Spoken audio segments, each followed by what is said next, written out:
Ayer se disputaba el Gran Premio de Singapur después de que hicieran 3 años de la última vez, un circuito que fue capaz de llevar al límite, tanto física como mentalmente, a los pilotos después de 2 horas de carrera en un circuito que tiene, vamos, que no para de tener un montón de curvas, que los pilotos no paran de trabajar y que tienen que estar constantemente alerta a la pista, a la evolución, a los muros, al resto de coches. En fin, 2 horas de alerta constante en el que los pilotos acabaron exhaustos, como veremos dentro de un rato.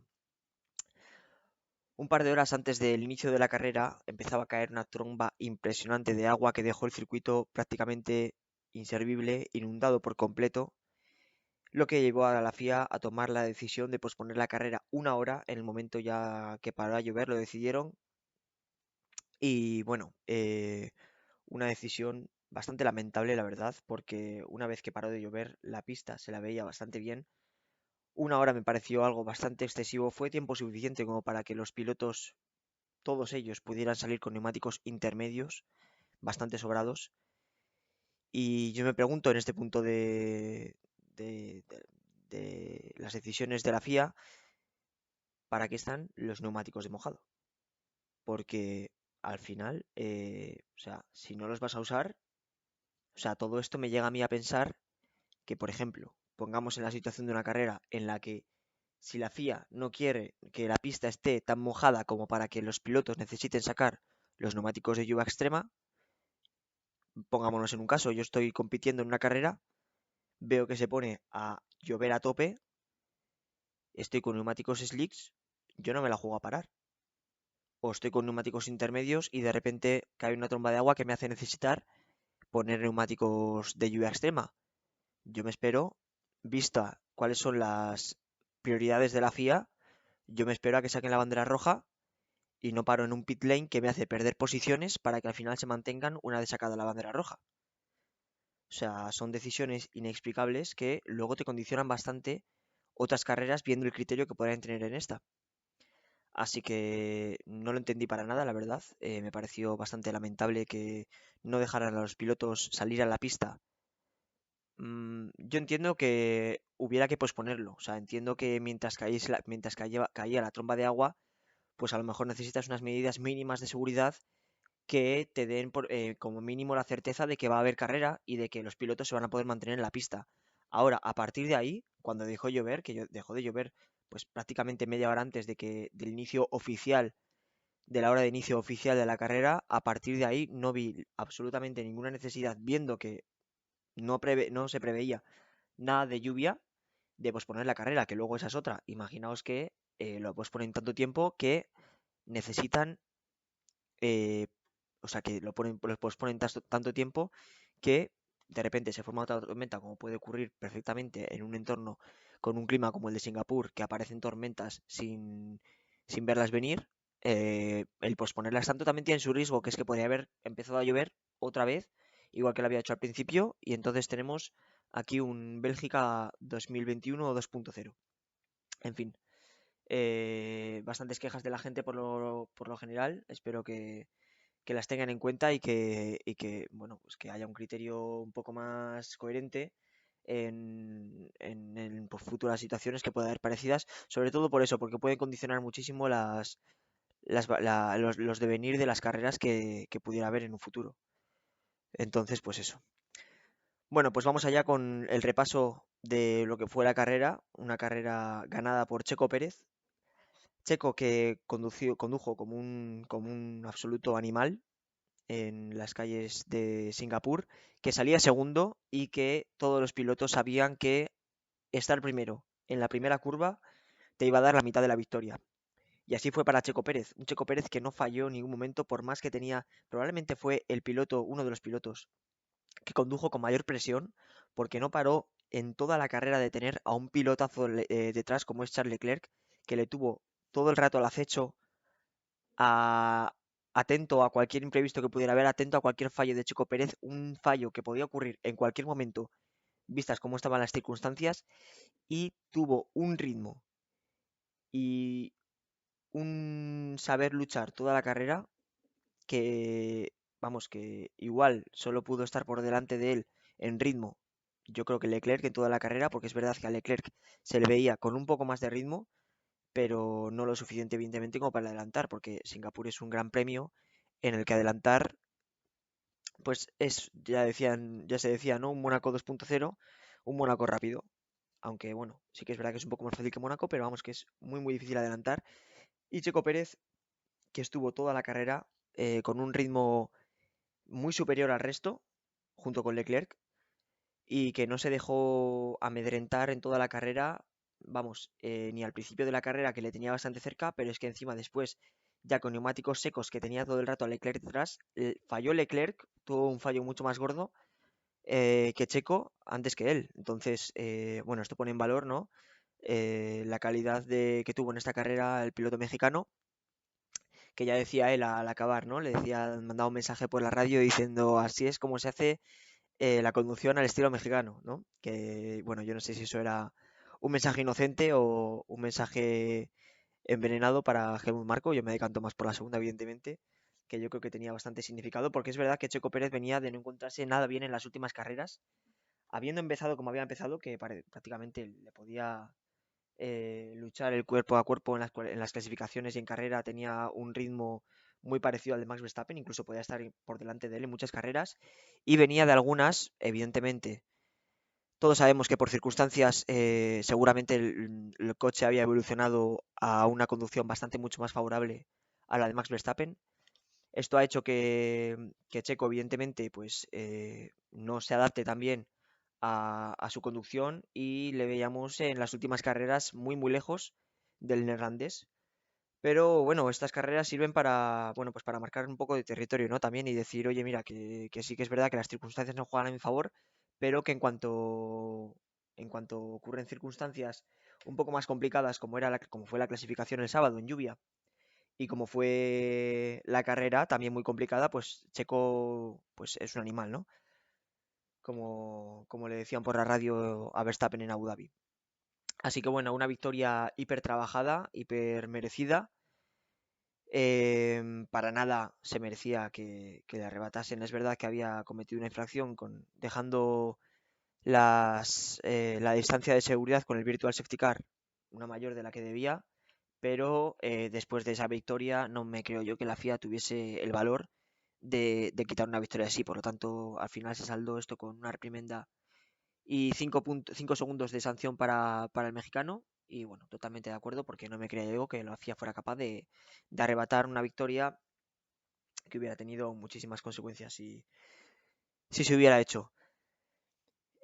Bueno, seguimos entonces con Leclerc, ¿no? El piloto que tenía, yo creo que el mejor ritmo de carrera, eso es un hecho, ¿no? O sea, si las condiciones hubieran sido otras, yo creo que Leclerc, si hubiera salido primero, si hubiera estado primero en la primera vuelta o en la primera curva, podría haberse distanciado incluso de Checo Pérez, esa es mi opinión. Yo creo que era el único piloto que se mantenía muy cerca de los demás. Pero bueno, tuvo una mala salida y lo dicho, lo que mismo que decíamos con Checo Pérez, todos sabían que el que fuera hasta el primero en la primera y en la segunda curva iba a tener la mitad de la carrera hecha. Mala salida por parte de Leclerc, entonces, bueno, pues al final tuvo esas consecuencias. Tuvo una oportunidad de poder adelantar sin tener que hacerlo en pista, parando una vuelta antes que Checo Pérez en el pit lane, en boxes. Lo que pasa que se pasó un metro la línea de parada, entonces pues la parada en vez de durar 3 segundos o 2, algo, llegó a durar hasta 5 segundos, lo que vamos, eso dejó por completamente sin posibilidades el intento de undercut. Y a partir de ahí supo atacar a Checo Pérez, supo ponerle nervioso, llegando a estar, bueno, pues igual estuvo 5 o 6 vueltas seguidas en las que estaba 3 4 décimas cuando se abrió el DRS, un auténtico infierno para Checo, pero seguramente también para Leclerc, arriesgando al máximo para estar cerca de él y para buscar algún hueco para adelantarle, pero bueno, pues al final no pudo ser. Segunda posición para él y pues, yo creo que tiene que estar contento con el ritmo, aunque es verdad que para la segunda posición, sobre todo la que se está luchando con Checo, pues no le habrá hecho ninguna gracia quedar segundo, pero aún más no le habrá hecho ninguna gracia el haberlo hecho detrás de Checo Pérez. Así que bueno, Por lo menos también tuvo la certeza de que estuvo muy por delante de su compañero de equipo, porque Carlos Sainz, que quedó en tercera posición, no tuvo ritmo en toda la carrera, fue un hecho, ni él mismo se lo explica. Yo pensaba que a lo mejor podía incluso tener algún problema en el coche por el primer contacto con Hamilton que tuvo en la primera curva, pero luego no dijo nada de eso, así que imagino yo que habría sido un problema de ritmo puro, que es algo raro porque es verdad que Carlos Sainz se suele desenvolver bien en la lluvia, pero ayer, fuera por lo que fuera, no encontró el ritmo. Tuvo en algún momento alguna lucha con Hamilton que la chuchaba por detrás, pero tampoco fue a más. Su carrera fue bastante tranquila. Muy buena salida, apretando a Hamilton y siendo agresivo en el momento que había que serlo, porque es verdad que fue un momento en el que marcó un antes y un después en la carrera. Si hubiera estado por detrás de Hamilton, seguramente la película hubiera sido muy diferente, no solo para él, sino también para proteger a su compañero de equipo, ya que Hamilton podría tener perfectamente un ritmo como para estar cerca de los dos primeros y haberles achuchado un poco y haberles puesto nervioso. Por lo tanto, buena labor a efectos individuales, pero también muy buena labor de equipo la de Carlos Sainz.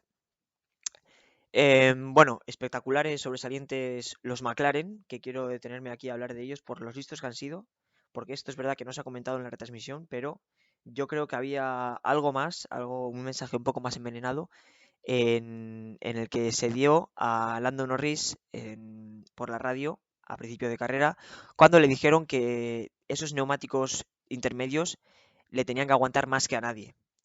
Y esto yo creo que, habiendo sido bastante listos, habiéndome dado cuenta después, pensando en un rato, por qué los dos McLaren estaban fuera sin haber entrado al pit lane justo después de que todos hubiesen entrado, o casi todos, y antes del safety car que provocó Yuki Tsunoda. Y es que yo creo que era algo bastante evidente, o por lo menos tenían bastantes posibilidades de que hubiera un safety car en el momento en el que fuera el momento óptimo de que todos los coches fueran a cambiar. Porque hubo un momento en el que todos, cuando paró Russell, todos estaban atentos a ver los tiempos que hacía Russell con los neumáticos de seco. En el momento en el que los neumáticos de seco fueran más rápidos que los intermedios, iba a haber una, una entrada masiva de coches al pit lane a cambiar neumáticos. Eso lo sabía todo el mundo.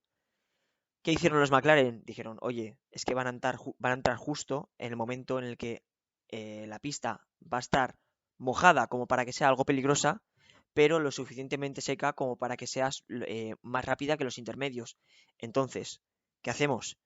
Esperamos a que cambien ruedas, pues 10, 11, 12, 13 pilotos, nos mantenemos en pista, esperamos a que alguno la cague, porque alguno la va a cagar, porque está la pista todavía bastante mojada, los neumáticos salen fríos de boxes, y seguro que alguno, como mínimo, monta un virtual safety car, o sea, provoca un virtual safety car o provoca un safety car.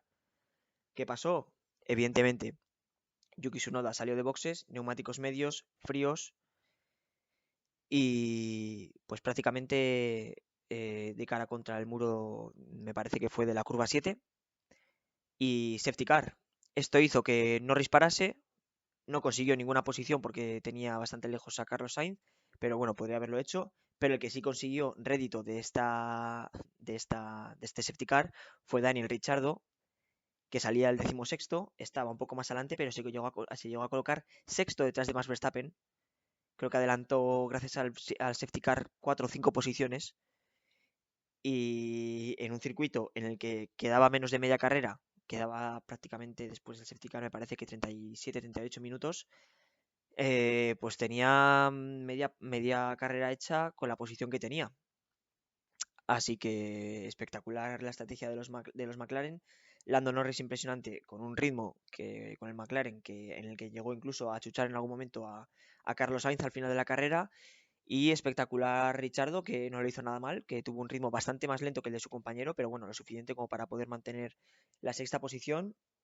Así que gran carrera y gran estrategia del equipo McLaren. Max Verstappen fue el que le dio precisamente a Richardo la quinta posición, que finalmente acabó. Ya tuvo una mala salida desde el principio, salía octavo, se llegó a colocar 12º, me parece, porque le entró el antiestol en la salida, no hizo nada de buena salida. Es verdad que fue el único que fue capaz de adelantar, entre comillas, fácilmente a los pilotos, pero fue una carrera en la que se le vio que no estaba cómodo, que no estaba acostumbrado en esta temporada, porque en esta temporada sí que es verdad que ha tenido carreras en las que ha salido atrás, pero en las que ha podido adelantar fácilmente con el coche que tenía. Pocas veces ha tenido Max Verstappen un coche tan superior a los demás y yo creo que eso le facilitaba mucho las cosas en un piloto, a un piloto que sabe, que ya sabemos que sabe adelantar muy bien, pero que no le habíamos visto desde hacía mucho adelantar y desesperarse en un circuito como este, en el que no es nada fácil. Y yo creo que eso le ha hecho cometer bastantes errores. Yo creo que, bueno, supo aguantar bastante bien detrás de Fernando Alonso, que fue el primero que bueno, le dio bastantes dificultades a la hora de adelantar. Pero sí que es verdad que luego, pues yo creo que detrás de Lando Norris y más aún cuando fue el coche de seguridad que vio que tenía el podio, incluso, pues quién sabe, ¿no? La victoria muy cerca, yo creo que se precipitó un poco, quiso adelantar demasiado pronto, en vez de estar aguantando a lo mejor como hizo en las anteriores vueltas. Se quiso lanzar bloqueada de neumáticos recién salido del pit lane con neumáticos nuevos. Tuvo que parar, le hizo colocarse en última posición a bastantes segundos del resto. Y bueno, al final pudo remontar fácilmente. Tuvo también bastante suerte. Bueno, suerte, llámalo como quieras, porque cuando se colocó detrás de Hamilton, sí que es verdad que si no llega a cometer un error Hamilton, pues su posición natural hubiera sido la novena. Pero hizo un error Hamilton, eso le hizo poder adelantarle y colocarse detrás de Vettel. Si no llega a cometer el error Hamilton, pues probablemente se hubiera quedado en el tren de DRS para toda la carrera y hubiera terminado noveno. Pero bueno, el error de Hamilton le hizo colocarse octavo y ya detrás de Vettel, sin que Vettel tuviera DRS, que sí que es verdad que podrían haber hecho estrategia de equipo con Stroll, porque ya era la última vuelta y si hubiera aflojado un poco Stroll, pues probablemente hubiera dado DRS a su compañero y podría haber terminado la carrera de otra forma para los Aston Martin. Pero aún así, pues sexta posición para Lance Stroll y octava para Vettel. También espectacular carrera de los Aston Martin, que adelantan en la clasificación de equipos 2 puestos, adelantan a Haas y a Alfa Tauri, lo cual significa mucho más dineritos y terminan así al final de temporada para la temporada que viene. Y muy buena carrera de los dos. Stroll, que por circunstancias prácticamente externas pudo colocarse detrás de Vettel antes del safety car que provocó Yuki Tsunoda, pero la suerte también le acompañó porque cuando salió el safety car, Vettel ya había parado y a Stroll me parece que le estaba pillando justo saliendo del pit lane. Aún así creo que le pilló también con la bandera amarilla. Así que gracias a la parada bajo la bandera amarilla o el safety car, si es que ya se había lanzado, pues pudo adelantar a Vettel. Y ahí se colocó delante de él. Hasta que Max al final de la carrera, justo en la última vuelta, se puso entre los dos. Sexta posición para Lance Stroll y octava para Vettel, por tanto. Hamilton, toca hablar de Hamilton, otro piloto que al igual que Max, yo creo que se puso bastante nervioso. Creo que tenía ya desde las declaraciones del sábado y de las del domingo se le veía con muchísima ambición. Yo creo que incluso se veía con posibilidades de ganar la carrera. Y eso es lo que le hizo ponerse bastante nervioso detrás sobre todo de Carlos Sainz, cuando vio que iba rodando muy lento, que se le escapaban los dos de cabeza, que no podía adelantarle y que tenía el podio al lado. Provocó su accidente contra el muro de la curva 7, que yo no entiendo, la verdad. Me pareció un poco también como el año pasado en Arabia Saudí cuando se chocó con Verstappen, que no le pasó nada al alerón delantero. Y hoy también o sea, ayer también se metió un buen leñazo contra el muro de la curva 7 y no le hizo nada al alerón delantero. Yo flipé. Bueno, sí que es verdad que después de 2 vueltas así lo llevaba arrastrando, pero a mí me parece que no. Fue un golpe lo suficientemente fuerte como para dejarlo enganchado y tener que volver sin alerón delantero hasta boxes. Pero bueno, prácticamente pudo rodar a un ritmo decente. Es más, Max Verstappen ni siquiera podía adelantarle. Y pues ojito con la fibra de carbono del Mercedes, porque de verdad que ya lo pensé el año pasado cuando se chocó contra Verstappen en Arabia Saudí, con la famosa frenada de Verstappen para que Hamilton le adelantase. Pero bueno, pues otra vez que demuestran sus alerones delantero que no se rompen con ninguna facilidad y que son duros de roer. Y ya para acabar, el último piloto así que me parece a mí digno de mencionar fue George Russell, otro de los que está adelante y que no consiguió quedar nada adelante ayer.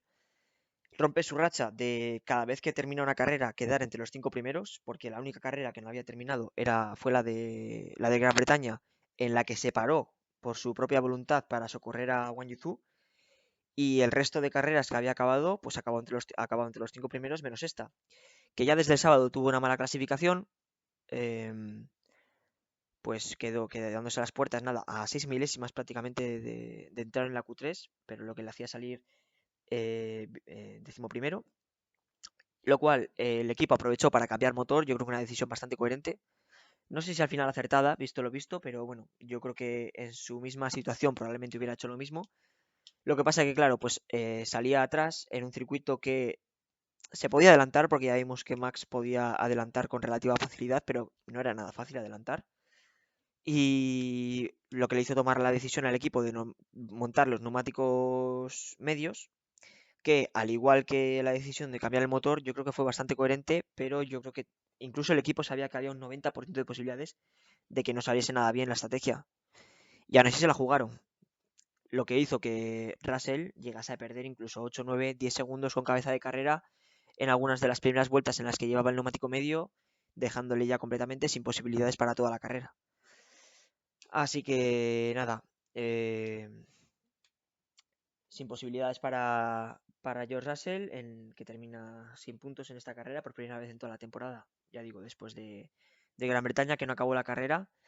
Y bueno, pues en general, ya para rematar, mmm, tengo que hablar de pilotos también que no han acabado la carrera, como son los Alpine. Yo creo que están haciendo este año un ridículo histórico con Fernando Alonso, en el que, bueno, pues al principio, pues como que estaban orgullosísimos de su llegada. Yo creo que esta última temporada está siendo muy desquiciante para Fernando Alonso. Sabe que está en uno de sus mejores momentos de forma, porque está haciendo unas actuaciones brutales, muy, muy, muy por encima de las que está haciendo Esteban Ocon. Ayer estaba manteniendo aún más Verstappen, que había pasado con facilidad a todos los pilotos hasta llegar a Fernando Alonso, en el que llevaba pues como 8 vueltas por detrás del español y no conseguía adelantarle. Pifia, otra vez, rotura de motor para Fernando Alonso, que no sé cuántos abandonos lleva por culpa del coche o cuántos, ya no solo abandonos, sino retrasos, ¿no? En posiciones por culpa del rendimiento o de averías que ha podido tener el coche. Algo bastante desesperante para él. Ya se le está viendo, ¿no? Las caras que ponía detrás de la valla de seguridad del circuito, una vez habiendo roto el motor. Y veremos, porque no aprovechó el equipo para cambiar motor en Bélgica. Tendría que haberlo hecho. Ya de no haberlo hecho en Bélgica, tendría que haberlo hecho en Monza. No lo hicieron. Abandono en Monza. Abandono en Singapur, que es verdad que ya de por sí no era buen circuito para cambiar motor, porque el circuito de por sí no tira mucho de motor y menos en lluvia, y además es mal circuito para salir en última posición, así que ya de por sí mal desde Monza, desde no haber cambiado motor en Monza. Y veremos si lo tiene que hacer en Japón, que no es buen sitio para cambiarlo, pero ya prácticamente imagino que estén obligados a cambiarlo. Así que pifia monumental también para Esteban Ocon, pero bueno, que con ellos tenía menos excusa, porque es verdad que sí que habían penalizado carreras atrás, así que ya un poco más inevitable lo de Ocon, pero vamos, lo de Fernando Alonso sí que era perfectamente evitable con una cabeza pensante que hubieran tenido el equipo con un poco de coherencia. Por lo demás, abandonos de muchísimos pilotos. Latifi se comió a Guan Yuzu contra el muro. Yuki Tsunoda también se dio bastante fuerte contra la curva 7. Albon también, que se pasó de frenada y tuvo que ir a boxes sin alerón delantero. Luego allí descubrieron ya que teníamos problemas y que había que retirar el coche. Así que bueno, carrera a ratos, ya digo, lo dije en el resumen, a ratos un poco aburrida, pero que a mitad de carrera tuvo un caos tremendo con tanto virtual safety car, accidentes, cambios de neumáticos. Luego a partir de ahí la lucha con Checo y Leclerc, que fue bastante emocionante. Max pasándose de frenada y teniendo que remontar. También la salida y luego a final de carrera. Así que bueno, una carrera bastante entretenida. Y siguiente carrera, Japón. Nos toca madrugar. Vuelve Suzuka, un circuito bastante entretenido, bastante emocionante, que siempre ha dado algo de espectáculo y que siempre ha tenido unas condiciones meteorológicas bastante adversas, así que veremos en la siguiente carrera a ver qué nos depara. Así que nada, a todos a preparar un poco los biorritmos para madrugar y nos vemos con precisamente la previa de esta carrera. Así que nada, que tengáis buena semana. Venga, hasta luego.